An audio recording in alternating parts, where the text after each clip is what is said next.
Hi friends, welcome back to Nischala's kitchen.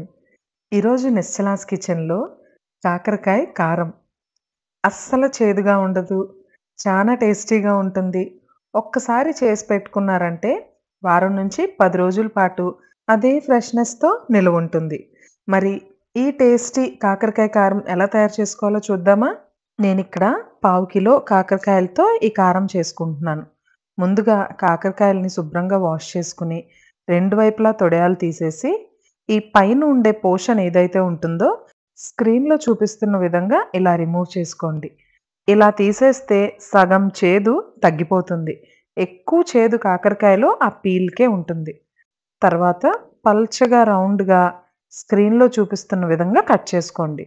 తర్వాత ఒక చిన్న మిక్సీ జార్‌లోకి 1 టేబుల్ స్పూన్ వేయించిన వేరుశనగ పప్పులు, 1 టేబుల్ స్పూన్ ఎండు కొబ్బరి ముక్కలు ఇలా చిన్నగా కట్ చేసుకున్నవి, 1/2 టేబుల్ స్పూన్ జీలకర్ర, 1/2 టేబుల్ స్పూన్ కారం, ఇంకా రుచికి సరిపడా ఉప్పు.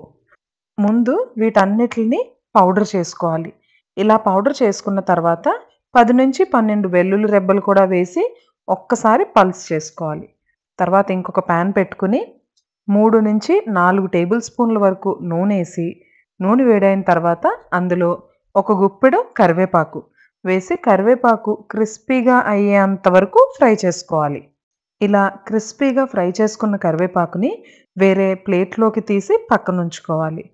తర్వాత అదే ఆయిల్‌లో ముందుగా కట్ చేసి ఉంచుకున్న కాకరకాయ ముక్కల్ని వేసి అందులో రుచికి సరిపడా ఉప్పు, కొంచెం పసుపు వేసి ఈ కాకరకాయ ముక్కల్లో ఉండే ఆ పచ్చిదనం అంతా పోయి డార్క్ బ్రౌన్ కలర్ వచ్చేంత వరకు ఫ్రై చేసుకోవాలి.